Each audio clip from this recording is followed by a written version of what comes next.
يضلله فلا هادي له সকলে জবান খুলে বলেন আশহাদু আল্লা ইলাহা ইল্লাল্লাহু ওয়াহদাহু লা শারীকা লাহু ওয়া আশহাদু আন্না মুহাম্মাদান আবদুহু ওয়া রাসূলুহু الذي أرسل رسوله بالحق بشيرا ونذيرا وداعيا إلى الله بإذنه وسراجا منيرا فقد قال الله تعالى في كلامه المجيد والفرقان الحميد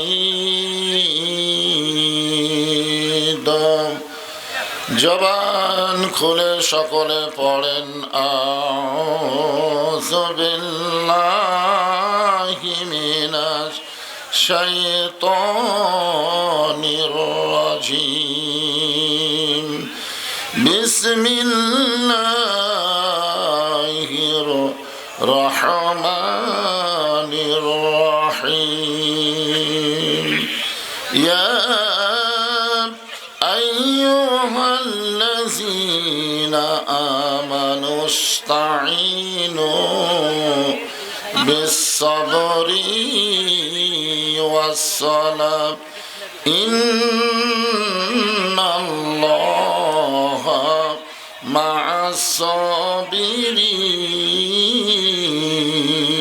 মা'আস-সাবিরিন ইন্নাল্লাহা ওয়া মালাইকাতাহু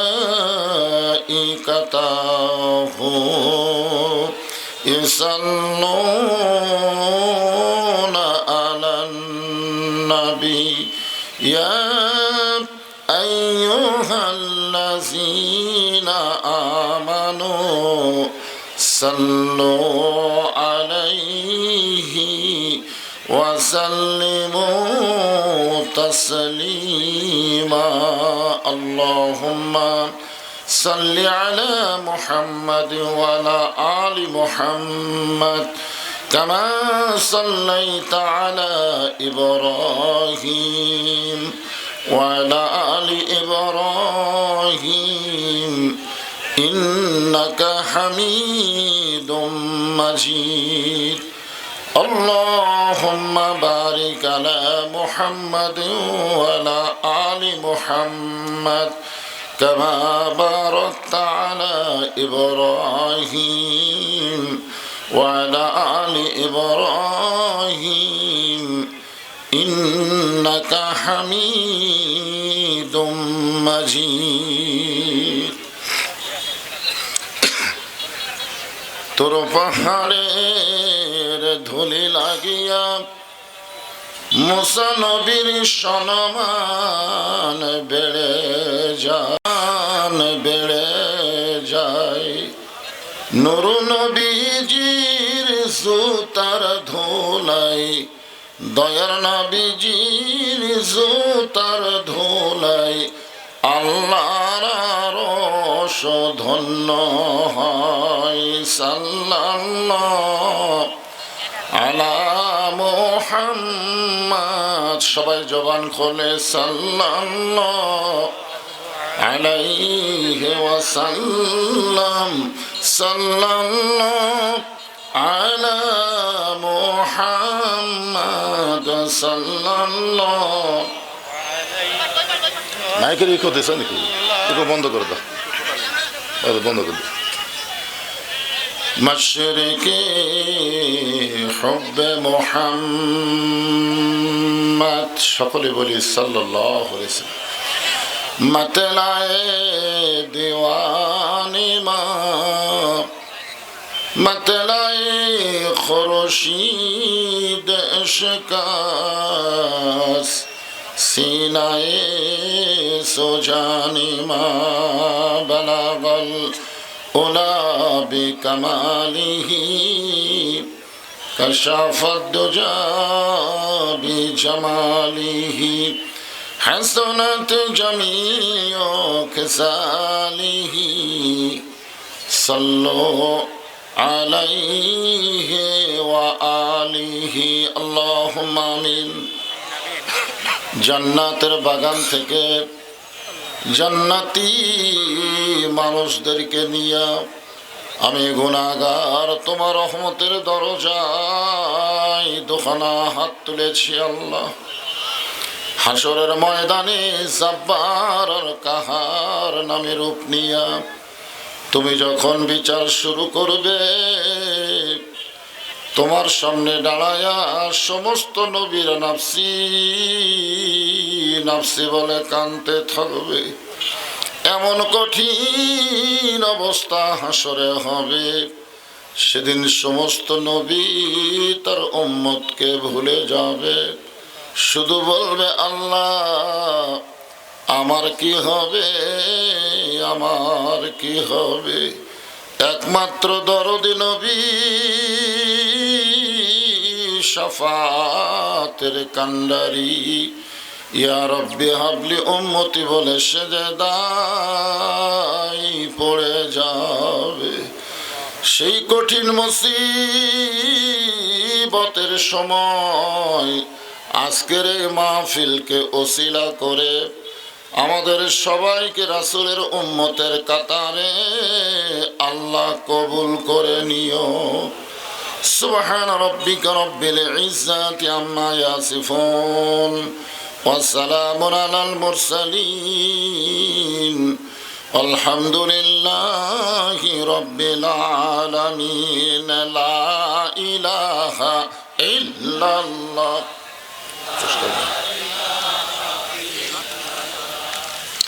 সকলে জবান খুলে মহব্বতে লা ইলাহা ইল্লাল্লাহ, লা ইলাহা ইল্লাল্লাহ, লা ইলাহা ইল্লাল্লাহ, লা ইলাহা ইল্লাল্লাহ, লা ইলাহা ইল্লাল্লাহ,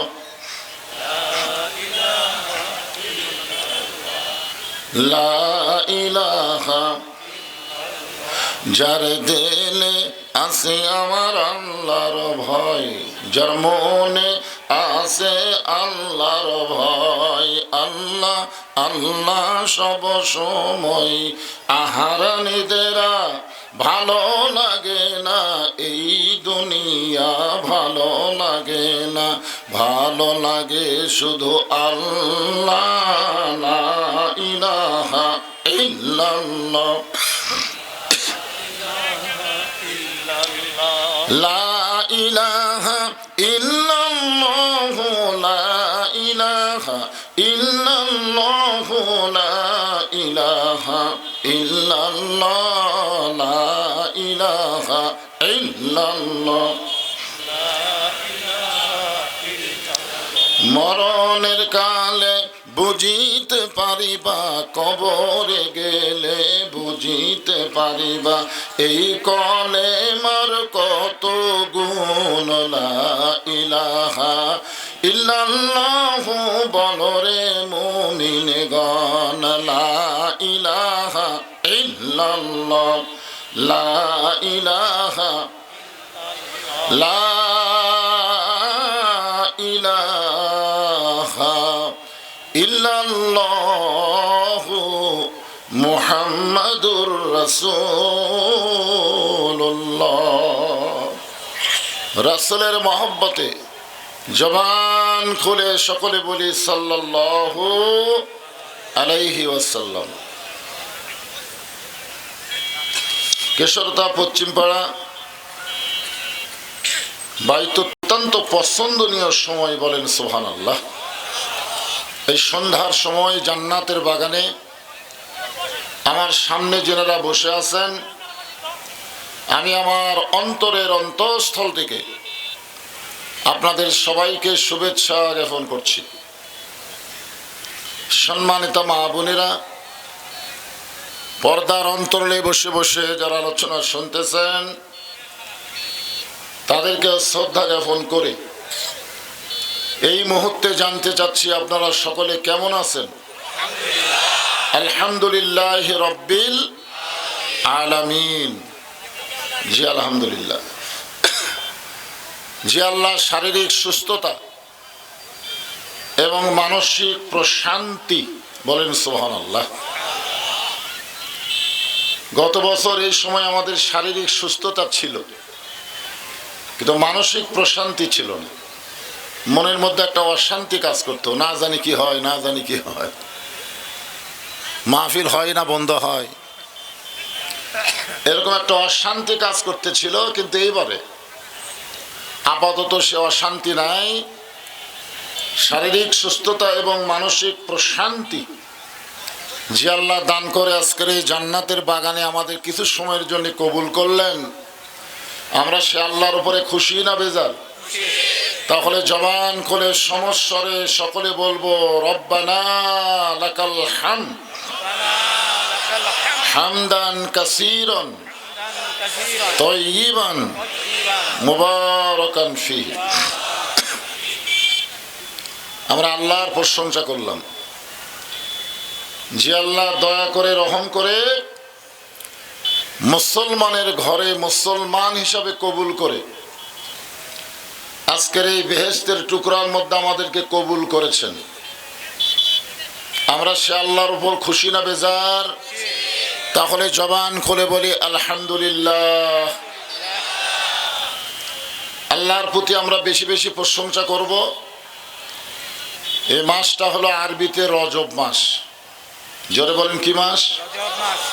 এই মাসের চাঁদ ওঠার সাথে সাথে আল্লাহ রাসূল একটা দোয়া বেশি বেশি পড়তেন, আল্লাহুম্মা বারিক লানা ফি রজব ওয়া শাবান ওয়া বাল্লিগনা রমাদান।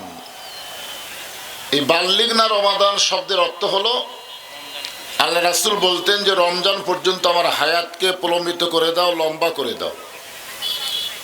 এখান থেকে প্রমাণ হয়ে গেল কে কখন মরবে এটা আল্লাহ রাসূলও জানে না। জোরে বলেন আল্লাহ রাসূলও। আমাদের মধ্যে কিছু কি লোক জানতেছিল, বর্তমানে তারা আপাতত নাই, পলায় আছে। জোরে কোন ঠিক কিনা?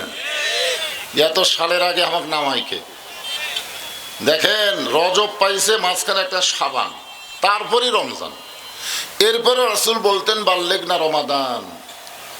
এখান থেকে বিশ্বাস করতে হবে আমরা কে কতদিন দুনিয়াতে থাকবো এটা কেউ জানে না, একমাত্র আল্লাহ জানে। জোরে কোন কথা ঠিক কিনা? এমনকি রাসূলও পর্যন্ত জানেন না। এই রজব মাসে আমাদের আল্লাহ তাআলা আমাদের নবীকে তারা আরশে নিয়ে গেছিলেন। সুবহানাল্লাহ বলেন। সেখানে নিয়ে গিয়ে আল্লাহ তাআলা নবীকে 5 ওয়াক্ত নামাজ দিয়েছেন। সে নামাজ নিয়ে নবী কিন্তু আল্লাহর আরশে থাকেন নাই, আবার আমাদের মাঝে ফিরাইছে। এই ঘটনার ভিতরে এক সময়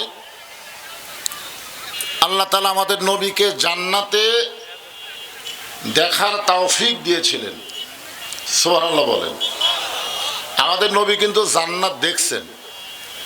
আপনাদের কাছে আমার প্রশ্ন হলো, এটা কি বাহির থেকে দেখছেন না ভিতরে ঢুকে দেখছেন? আপনাদের কি মনে হয়, বাহির থেকে না ভিতরে ঢুকে? আসলে ভিতরে না ঢুকলে তো ভিতরের খবর জানা যাবে না।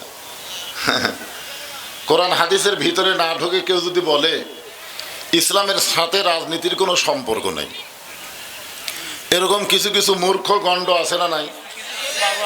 যারা ইসলামকে বোঝেই না, জানেই না, ওরা আবার ভাষণ দেয় ইসলামের সাথে রাজনীতির কোনো সম্পর্ক নেই। আরে বেটা, তুমি একটা সামান্য মানুষ, তোমার নামের সাথে ইসলাম আছে, আছে না নাই? যে বেটাই কথা কইছে তার নামের মধ্যে ইসলাম আছে। ছোট্ট একটা নামের মধ্যে যদি ইসলাম থাকে, এত বিশাল একটা রাজনীতি, আর সেই রাজনীতির সাথে ইসলামের সম্পর্ক নেই, এই কথা একমাত্র মুনাফিক এবং গণ্ড মূর্খরাই বলতে পারে। জোরে কোনো কথা ঠিক কি না? এই জন্য ভিতরে ঢোকা লাগবে। আল্লাহ বলেছেন উদখুলু ফিস-সিলমি কাফা। পুরাপুরি না ঢুকলে তো বলা যাবে না, আল্লাহ বলতেছেন ঢুকতে হবে পুরাপুরি। কাফা শব্দের অর্থ হলো পুরাপুরি, আধা আধি ঢুকলে হবে না। নবী যখন জান্নাতের মধ্যে প্রবেশ করলেন তখন আল্লাহ নবীর সঙ্গে একজন ফেরেশতা ছিল। সে ফেরেশতার নাম হলো জিবরাইল। জোরে বলেন নাম কি?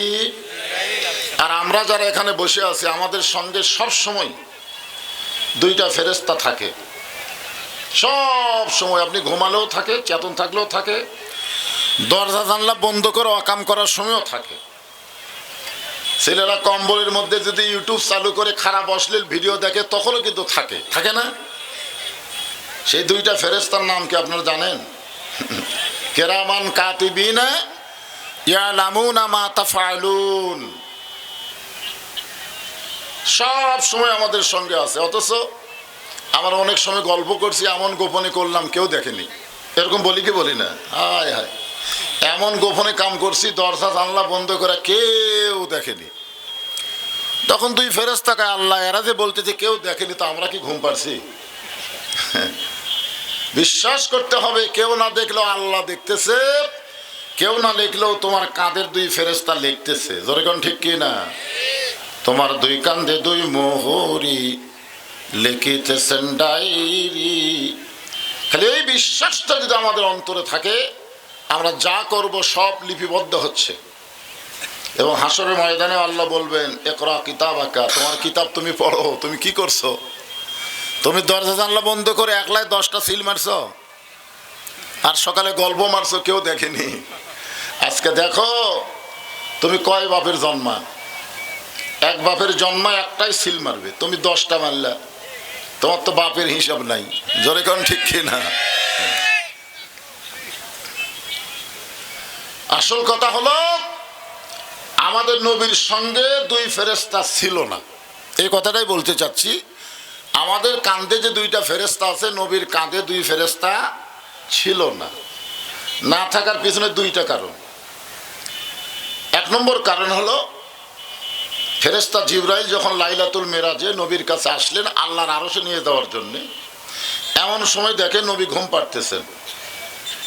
তো জিবরাইল বলেন আল্লাহ যে নবীকে আপনার আরশে নিয়ে যাব সেই নবী তো ঘুমায় আছে।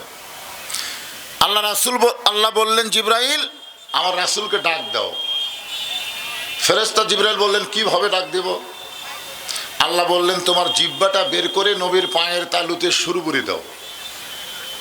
ফেরেশতা জিবরাইল তার জিহ্বা বের করে নবীর পায়ের তালুতে সুরবুরি দিয়ে নবীর ঘুম থেকে চেতন করে। এখন বলেন ফেরেশতার সরদার যদি জিহ্বা দিয়ে নবীর পায়ের তালুতে সুরবুরি দেয় তাকে চেতন করার জন্য, সেই নবীর কান্দে চড়ার যোগ্যতা কোনো ফেরেশতার নাই। আপনার কান তো বোঝেন, বোঝেন না? আপনার বলেন তো তোকে আমি কান্দে তুলে দিলাম, তার মানে কি তোকে ওপরে তুলে দিলাম। তা আমার নবীর কান্দে চড়ার যোগ্যতা কোনো ফেরেশতার আছে? আর নবীর কোনো কিছু লেখার দরকার নাই, কারণ নবীর আগে পাশের সব কিছু কি করে দিয়েছে আল্লাহ, সব কিছু মাপ বলা যাবে না, সব কিছুই আমার নবীর জন্য আল্লাহ হলেন কি? সে নামে সুর ধরিয়া পাখি যায় গান করিয়া, সে নামে মজনু হলো মলায় আমার কাদের গনি। সবাই বলেন নবী মোর পরশমণি, নবী মোর সোনার খনি, নবী নাম ভাবে যে জন সেই তো দোজাহানের ধনী। আল্লাহু আকবার। জিবরাইল বললেন এ রাসূলুল্লাহ, এই মাইকালা ভাই কোথায় গেল? এটা একটু মুখের নিচে পড়ে গেছে, বুঝলেন, ছোট হয়ে কথা বলা লাগতেছে, একটু তুলে দিন। হ্যাঁ, মানে এই এদের টানেও নিচে যেতে পারে, ওই অবশ্য তুলে দিল কিন্তু থাকলো না। তো মাইকালা ভাই আসলে একটু একটু পেঁয়াজ দিয়ে একটু তুলে দেওয়া, তুমি পারবা না তো, আজকে একদিন হবে না, শেষে আরো নিচে যাবে, নিয়ম আছে, নিয়ম আছে। অজগু একজন হাত দিলে কাম হবে?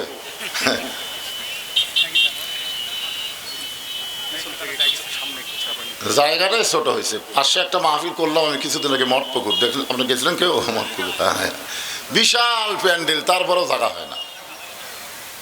জায়গাটায় ছোট হয়েছেন, কি করবেন? দেখেন কোন সাইডে, আমাকে আবার দেখাও লাগবে তো, এই সাইডে গেলে তো আমাকে দেখতে পাবে না। হ্যাঁ, দেখা যাক কি করে, এরা কি করে দেখা যাবে।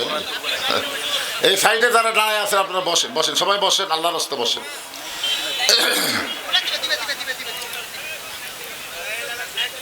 কে আছে অভাটারও? ঠিক আছে, সামান্য একটু একটু মানে নাকের বরাবর আছে। হ্যাঁ ঠিক আছে ঠিক আছে।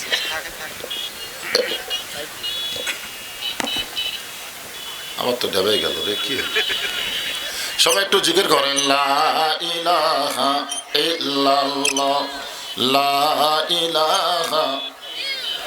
আল্লাহর জিকির করতে শরম নাই, লা ইলাহা। একটু সামান্য ফাঁকা আছে, ফাঁকা তো দেখা যায় না, শীতের দিন চাপলে অসুবিধা নেই। হ্যাঁ, এক ভাই শরীরের উষুম হয়ে যাননি, একটু জমে বসেন আর জিকির করেন, লা ইলাহা ইল্লাল্লাহ, লা ইলাহা। চাঁদ সূরজ আর গ্রহ তারা আল্লাহ নামের পাগল পারা, চাঁদ সূরজ আর গ্রহ তারা আল্লাহ নামের পাগল পারা। আমার আল্লাহ নামের এতই দয়া, আল্লাহ নামের এতই মায়া, লুকিয়ে রাখছেন হে আল্লাহ জোরে, লা ইলাহা ইল্লাল্লাহ, লা ইলাহা ইল্লাল্লাহু মুহাম্মাদুর রাসূলুল্লাহ সাল্লাল্লাহু আলাইহি ওয়াসাল্লাম। না হইচই করা যাবে না, তো ইশারা দিয়ে কাম করা লাগবে। আপনারা যদি মাহফিলের পক্ষের মানুষ হন তাহলে হইচই করা যাবে না, এটা হাট বাজার না, এটা হাট বাজার। এখানে অসংখ্য ফেরেশতাকে আল্লাহ আজকে প্রেরণ করেছেন শুধুমাত্র আপনাদেরকে পরিদর্শন করার জন্য। আল ইনসান আশরাফুল মখলুকাত, মখলুকাতের ভিতরে মানুষ হলো সবচাইতে ভদ্র জাত। ভদ্র মানুষ চিল্লাচিল্লি করে? হ্যাঁ, ইশারা দিয়ে কাম করবেন, ইশারা দিয়ে। ফেরেশতা জিবরাইল বললেন, হে রাসূলুল্লাহ, আপনি যদি জান্নাত থেকে বের না হন, আল্লাহ আপনাকে জান্নাত থেকে বের করে দিবে না। এ কথা কার? আল্লাহ।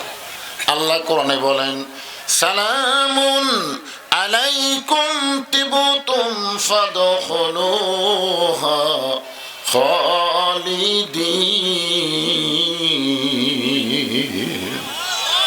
কেউ যদি একবারে জান্নাতে প্রবেশ করে, আল্লাহ বলেছেন খালিদিন মানে চিরস্থায়ী ভাবে আল্লাহ তাকে জান্নাত দিয়ে দেয়। এখন অনেকে আবার এখানে পেঁয়াজ খুঁজবে, পেঁয়াজ। তাহলে আদম আলাইহিস সালামকে আল্লাহ জান্নাতে রাখার পরে বাইর করে দিলেন কেন? আদম আলাইহিস সালামকে জান্নাতে গেছিলেন ইবাদতের আগে না ইবাদতের পরে? কোন তো আগে না পরে? আল্লাহ কোরআনে সত্য করে দিয়েছেন, জান্নাতের মধ্যে ঢুকতে গেলে ফাদখুলি ফি ইবাদি ওয়াদখুলি জান্নাতি। যে আল্লাহর দাসত্বে নিজকে আবদ্ধ করে নিল, আল্লাহর বান্দা হলো, গোলাম হলো, ও যেন জান্নাতের মধ্যেই প্রবেশ করলো। বলেন সুবহানাল্লাহ। তাহলে জান্নাতে ইবাদত করার আগে আল্লাহ তাআলা আদমকে রাখছিলেন, ইবাদতের আগে। জান্নাতে রাখার পরে আল্লাহ একটা ইবাদত দিলেন। আহারে, এখন আবার কি? আজকে ওয়াজে হবে ইন্নাল্লাহা মা'আস সাবির। ধৈর্যশীলদের সঙ্গে কে থাকে? আমি তো আয়াতে কারিমা তেলাওয়াত করছি, আপনারা তো শোনেননি ঠিক মতো। হ্যাঁ, একটু ধৈর্য ধরেন, আমার ধৈর্য ধরারও সাইজ আছে। সন্তান পানিতে পড়ে পানি খেয়ে ডুবে যাচ্ছে, ওই সময় কেউ যদি বলে ইন্নাল্লাহা মা'আস সাবিরিন, ধৈর্যশীলদের সঙ্গে আল্লাহ আছে, থাকবে না? এখন ধৈর্য ধরার একটা লিমিট আছে, নিয়ম আছে। আমি নিয়মও বলবো ইনশাল্লাহ, অসুবিধা নেই।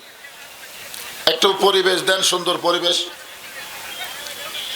রজব মাস, আজকে হলো লাইলাতুল মেরাজের রাত। জোরে কান সুবহানাল্লাহ। আপনাদের এত ভালো ভাগ্য যে মাহফিলটা হলো মেরাজের রজনীতে। সুবহানাল্লাহ। এই জন্য একটু মনোযোগ দিয়ে কথাগুলো খেয়াল করে শুনতে হবে। তাহলে জান্নাতে আল্লাহ আদমকে রাখছিলেন ইবাদত করার আগে। এটা কি আল্লাহ রাখার জন্য রাখছিলেন না বার করার জন্য? আল্লাহ কিন্তু কঠিন খেলোয়াড়। এই ওবায়দুল কাদের মতো মাজা ভাঙ্গা না যে খালি কয় খেলা হবে খেলা হবে, অথচ প্লেয়ার নাই। মানুষ তৈরি করার আগে আল্লাহ বলেছিলেন, ওয়াইয ক্বালা রাব্বুকা লিল মালাইকাতি ইন্নী জাইলুন ফিল আরদি খলিফা। ফেরেশতাদের বলেছিলেন আমি দুনিয়াতে খলিফা পাঠাবো। জোরে কান কি পাঠাবো? খলিফা, প্রতিনিধি পাঠাবো। এ কথা আগেই বলেছিলেন। এরপরে আল্লাহ তাআলা তৈরি করে জান্নাতে রাখলেন।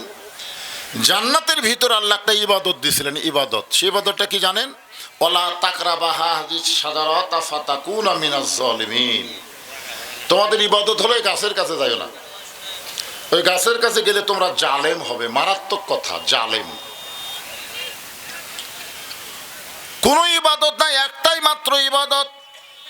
হাজার হাজার গাছ আছে, লক্ষ লক্ষ গাছ আছে, প্রত্যেক গাছের ফল খাও, খালি একটা গাছের কাছে যাইও না।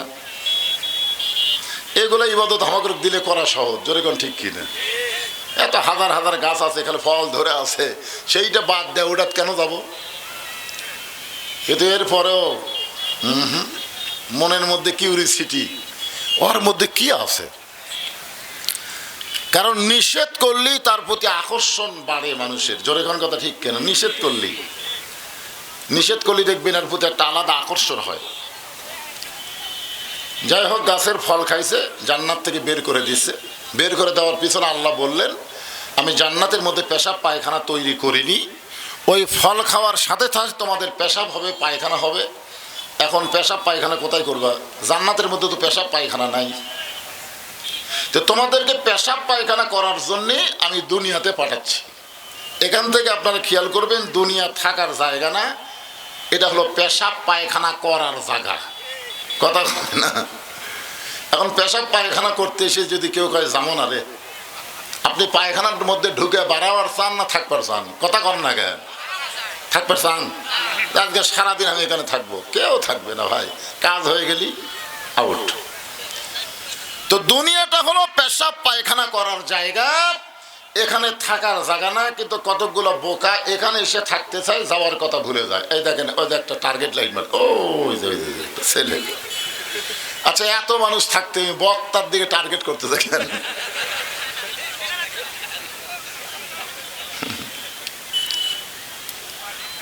ওখানে কেউ না, টার্গেট মারে, আপনারা খেয়াল করেন না? ছোট্ট মানুষ।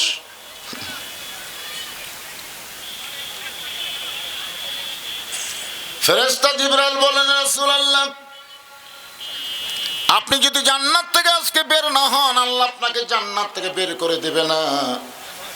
এই বছরটা হলো আপনার কষ্টের বছর। জোরে কোন কি বছর? যে বছর রাসূল মেরাজ করেছিলেন, ওই বছরটা নবীর জীবনের সবচাইতে কষ্টের বছর। এক নম্বর কষ্ট হলো চাচা আবু তালেব মারা গেছেন। আজকের বিজ্ঞাপনে একজন সহসভাপতির নাম হলো আবু তালেব। কি নাম? আচ্ছা, আবু তালেব কি মুসলমান না কাফের? কথা কয় না। মুসলমান না, নবীর চাচার কথা বলতেছি। নবীর চাচা কি মুসলমান না কাফের? তাহলে আবু তালেব মানুষ নাম রাখে, অথচ আবু লাহাব কেন রাখে না? আপনার গোটা বাংলাদেশ খুঁজে দেখবেন আবু লাহাব নামে একটা লোক নেই, কিন্তু আবু তালেব আছে। শিশুকালে মইরা গেছে মা, গর্ভে থাকতে মরছে পিতা, নবী চোখে দেখলেন না। কে করিবে লালন পালন, কে দিবে সান্ত্বনা? এই দুনিয়ার বড় এতিম নবী ছিলেন একজনা। আল্লাহর নবী বলেন, মায়ের পেটে থাকতে আমি এতিম ছিলাম, কিন্তু দুনিয়াতে আসার পরে আমি আর এতিম ছিলাম না, ভাগ্যগুণ এমন একটা চাচা পাইছিলাম, যেই চাচা আবু তালেব আমাকে এমন ভাবে লালন পালন করলো, দুনিয়াতে আমার বাবা নাই এটা কোন সময়ের জন্য আমি বুঝতে পারিনি। সুবহানাল্লাহ। আপনারা ও এখানে মোটরসাইকেল আছে, এ ভাই এই মঞ্চের সাথে আর কি মোটরসাইকেল যারা রাখছেন গেটের কাছে, মোটরসাইকেল একটু টান দেন। কে রাখছেন? কি বুঝতেছেন? চাচা আবু তালেব দুনিয়া থেকে বিদায় নিলেন। এটা কেমন চাচা? বাবার দরদ দিয়ে যিনি নবীকে লালন পালন করেছেন। সুবহানাল্লাহ বলে। এই চাচা দুনিয়া থেকে বিদায় নেওয়ার কিছুদিন পরে আল্লাহ নবীর দরদের বিবি খাদিজা দুনিয়া থেকে বিদায় নিলেন। বউ মরলে খুশি তো? কি কন? বউ মরলে খুশি না বেদা? হায় হায়। মা খাদিজা যতদিন নবীর বিবি ছিলেন, আল্লাহর নবী ততদিন দ্বিতীয় কোনো বিয়ে করেন নাই। মাঝে মাঝে খাদিজা বলতেন, ইয়া রাসূলুল্লাহ, 25 বছরের তরতাজা একটা যুবক 40 বছরের বয়স্ক একটা মেয়েকে বিয়ে করেছেন। হুজুর, এই বয়স্ক মহিলার সঙ্গে সংসার করতে করতে করতে আপনি বুড়ো হয়ে যাচ্ছে, নবী আপনি দ্বিতীয় আর একটা বিয়ে করেন। আল্লাহ রাসূল খাদিজার কপালে চুমা দিয়ে বলে, খাদিজা, তুমি যদি আমার বিবি হইতা তাহলে হয়তো তুমি শুধু আমার বিবি না, তুমি হইলা আমার দরদ। সুবহানাল্লাহ বলেন। এই দরদের বিবি খাদিজা দুনিয়া থেকে বিদায় নেওয়ার কিছুদিন পরে আল্লাহর নবী সান্ত্বনা খোঁজার জন্য কলেমার দাওয়াত নিয়ে তায়েফে গেলেন। তায়েফে, তায়েফের মানুষেরা নবীর সঙ্গে এত খারাপ ব্যবহার করলো, শুধুমাত্র চেহারা ছাড়া দেহের এমন কোন জায়গা নাই যে জায়গায় তারা পাথরের আঘাত করে নাই। গোটা দেহ যখন রক্তাক্ত হয়ে গেল, ওই রক্তমাখা দেহ নিয়ে নবী যখন মক্কায় ফিরে আসতেছেন, আসার পথ একটা বাবলা গাছের নিচে বসে নবী বলতেছেন, জায়েদ রে, আমার চাচা আবু তালেব দুনিয়াতে নাই, আমার দরদের বিবি খাদিজাও দুনিয়াতে নাই, ওই মক্কায় গেলে আমাকে কি আদর করবে, সোহাগ করবে? আল্লাহ বলে, জিবরাইল, আমার নবী মক্কায় গেলে সোহাগ আদর করার কেউ যখন নাই, অতি সত্বর আমি আল্লাহ তাআলা আমার নবীকে আরশে নিয়ে আমি নিজেই তাকে আদর করতে চাই। জোরে বলেন সুবহানাল্লাহ। এখন আপনারা বলেন, কষ্টের পরে শান্তি আছে না নাই? 3টা কষ্ট, লাগাতার কষ্ট, এরপরে দেখেন শান্তি। বাংলার মুসলমানেরা বহু কষ্ট করেছেন, আগামীতে আমরা শান্তির একটা বাংলাদেশ দেখতে চাই। জোরে কোন কথা ঠিক কি না? কি কি দেখবেন? শান্তির বাংলাদেশ দেখতে গেলে দোয়া দিয়া দরুদ দিয়া শান্তি হবে না, মানুষের তৈরি আইনকে বাদ দিয়ে আল্লাহর কোরআনকে গ্রহণ করা লাগবে। জোরে কোন ঠিক কি না? ওম শান্তি, ওম শান্তি করলে শান্তি হবে না।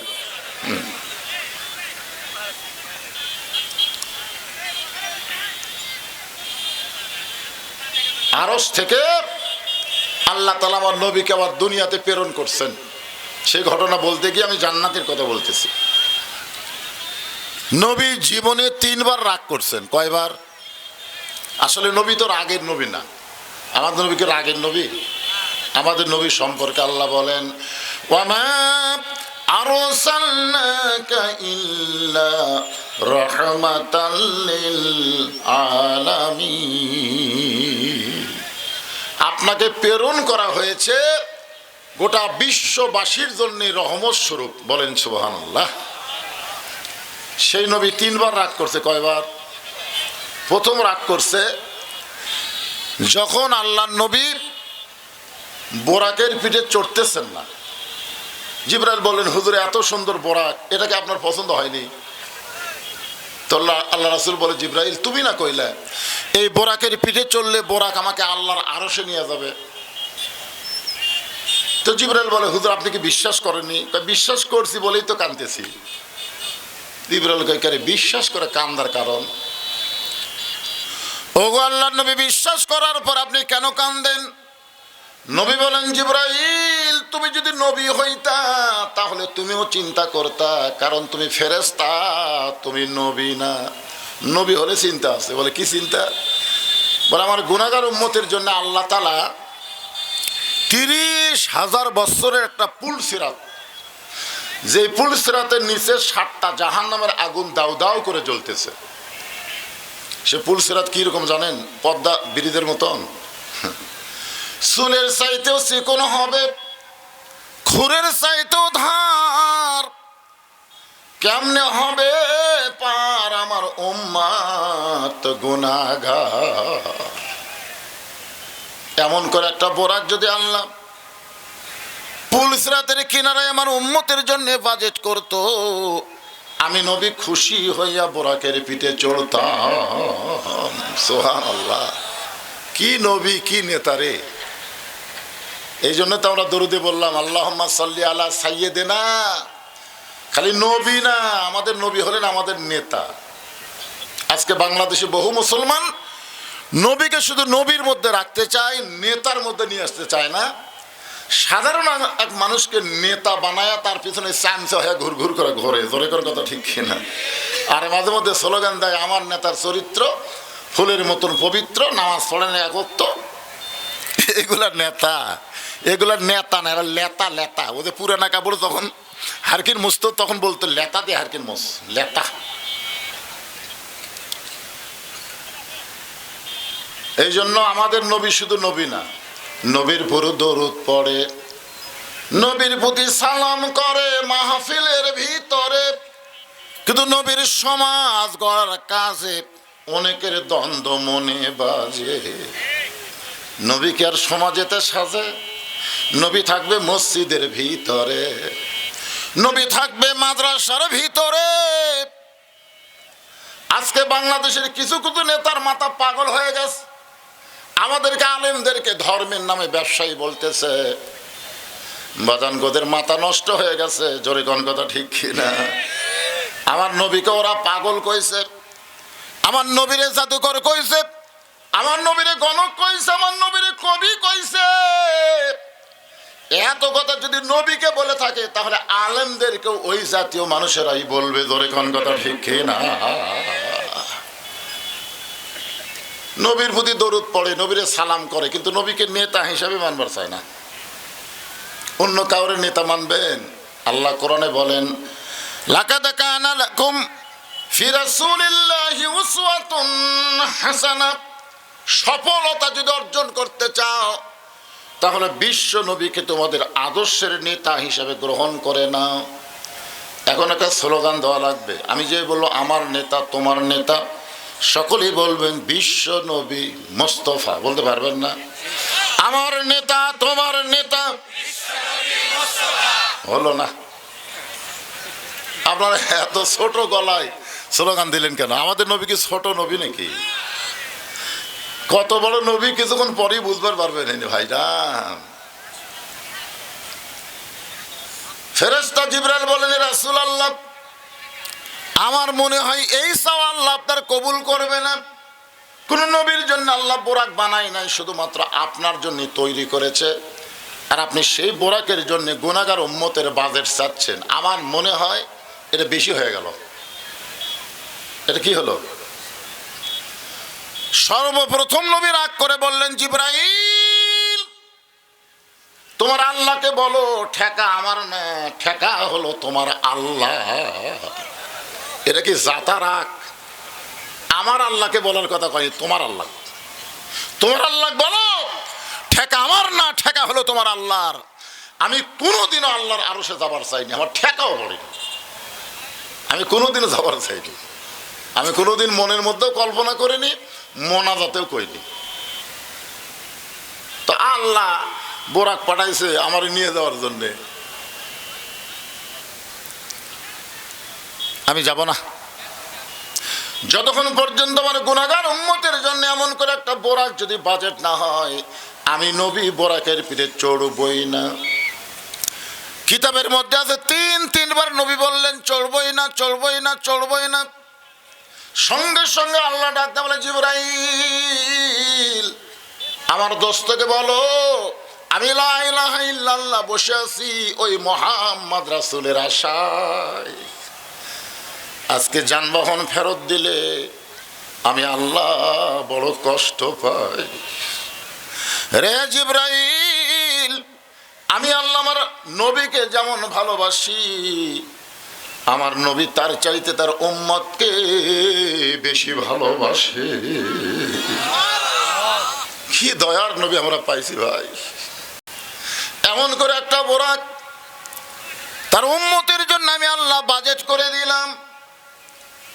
এটা হলো নবীর জীবনের প্রথম রাগ। 2 নম্বর রাগ হলো জান্নাতের ভিতরে। সুবহানাল্লাহ কোন। জিবরাইল বলতেছে, হুজুর আপনি যদি জান্নাত থেকে বের না হন আল্লাহ বার করে দিবে না। নবী ডাকতে বলে, জিবরাইল আমি নবী আমার জন্য না, আমি নবী হলাম আমার উম্মতের জন্য। আমি নবী হলাম আমার উম্মতের জন্য। কার জন্যে? আচ্ছা নবী কি নবীর জন্য না আমাদের জন্য? কথা বলেন তো। একবার হযরত বেলাল আল্লাহ নবীকে বললেন, ইয়া রাসূলুল্লাহ মানুষ কবরে গেলে 3টা প্রশ্ন করবে। আমরা কবরে গেলে প্রশ্ন হবে কয়টা? 3টা। আপনি যখন কবরে যাবেন তখন কয় প্রশ্ন করবে? 3টা করবে। তো নবী বলতেছে, বেলাল তোমার কি মনে হয়? বেলাল বলতেছে, হুজুর আমার মনে হয় আপনার 2টা করবে। আমার নবীও এই প্রশ্ন আপনার করবে না, কারণ আপনি তো নবী। আল্লাহ রাসূল আফসোস করে বললেন, দেখো তোমাদের ভাগ্য কত ভালো, তোমাদের নবী আছে, আর আমার ভাগ্য কত খারাপ, আমার নবী নাই। নবী থাকলে কি হয়? আছেন আমার মুক্তার, আছেন আমার ব্যারিস্টার, শেষ বিচারের হাইকোর্টেতে তিনি আমায় করবেন পার। আমরা পাপী রাসূল জাবিন্দার। আল্লাহ নবী বলেছেন আমার উম্মতেরা শুধু ঈমান নিয়ে কবরে আসবে। তাদের আমল নামায় যদি কোনো আমল নাও থাকে, শুধুমাত্র ঈমানের খাতিরে আমি রাসূল তার পক্ষে ওকালতি করে ব্যারিস্টারি করে তাকে সুপারিশ করে জান্নাতে পৌঁছায় দিব। তাহলে আমাদের নবী শুধু আমাদের নবী না, আমাদের উকিল। দরকার আমাদের কি? আমাদের উকিল, আমাদের ব্যারিস্টার। আল্লাহ যখন হাকিম হয়ে আমাদেরকে আসামি বানায় বিচার শুরু করবেন, ওই সময় নবী উকিল হয়ে ব্যারিস্টার হয়ে আমাদেরকে সুপারিশ করে জান্নাতে পৌঁছায় দিবেন। আল্লাহ নবী ছোট্ট করে একটা কথা বললেন, ছোট্ট করে। আপনারা বুঝা পারেন ভালো, না বুঝলে আরো ভালো। সে কথাটা হলো, আমি যদি কবরে না যাই তাহলে আমাকে কেমনে প্রশ্ন করবে?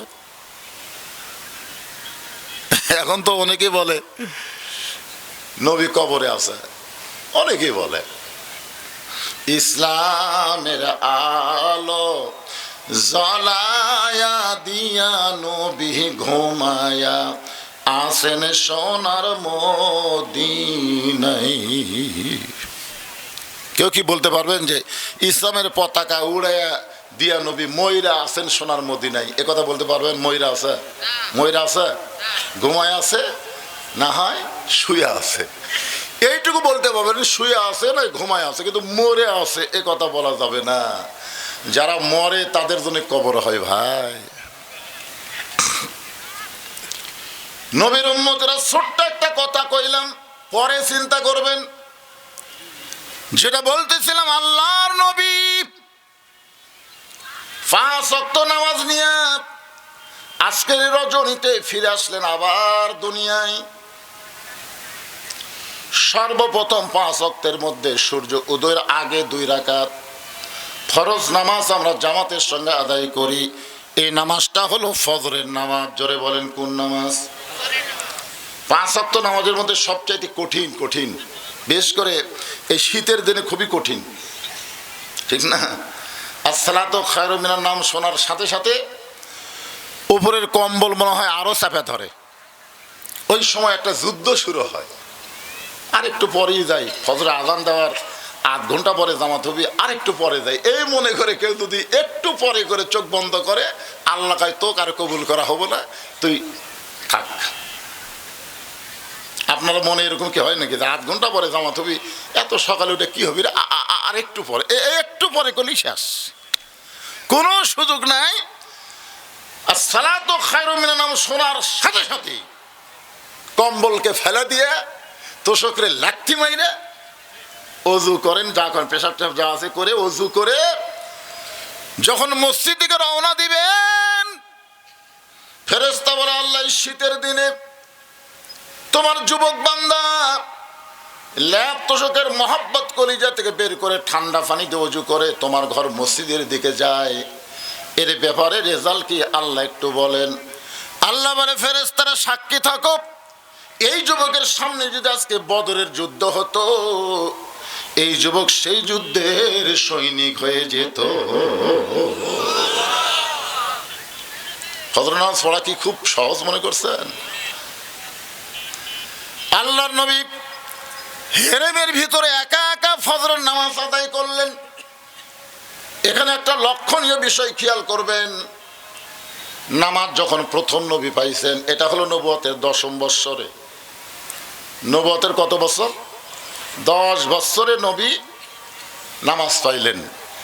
তো নামাজের ব্যাপারে কোরআন শরীফে যত আয়াত আছে, আপনারা কি পড়ছেন? নামাজের ব্যাপারে যত আয়াত আছে কমপক্ষে 82 বার আল্লাহ বলেছেন।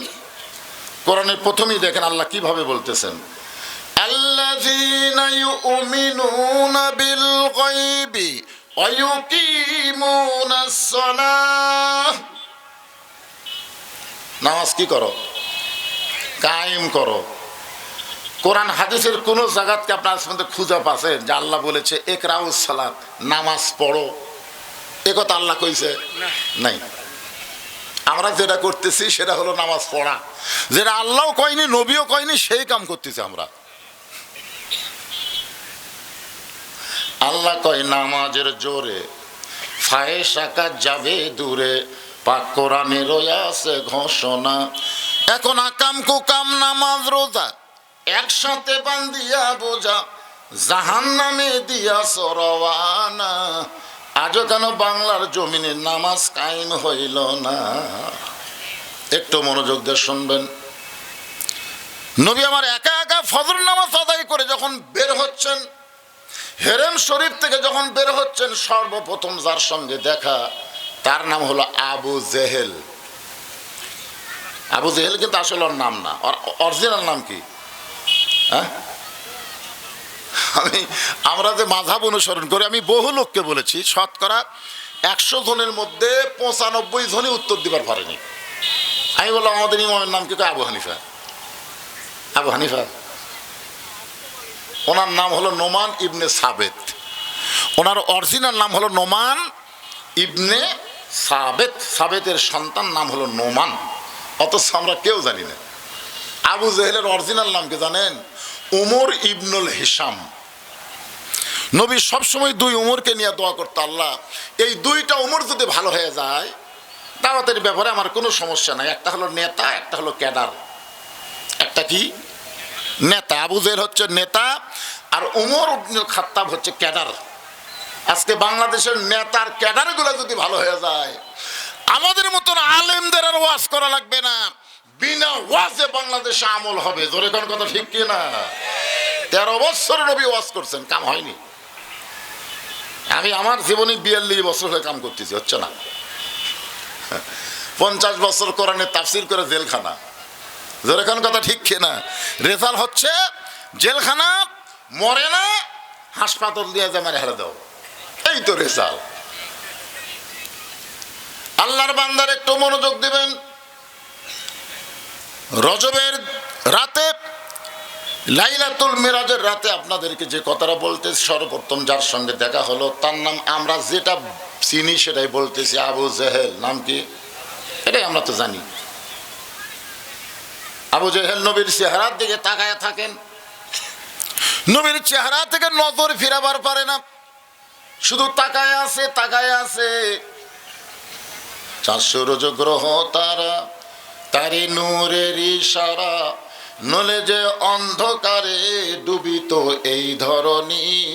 সবাই বলেন নবী মোর পরশমণি, নবী মোর সোনার খনি, নবী নাম ভাবে যেজন সেই তো দোজাহানের ধনী।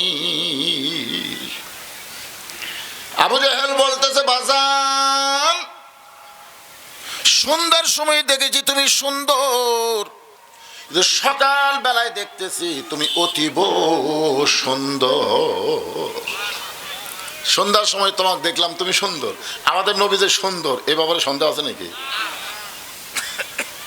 এক বক্তা ওয়াজ করতেছে যে জুলাইখা কইল যে আমি কেন ইউসুফের জন্য পাগলি হছি, মেয়েরা তোমরা যদি জানবার চাও তাহলে একদিন দাওয়াত।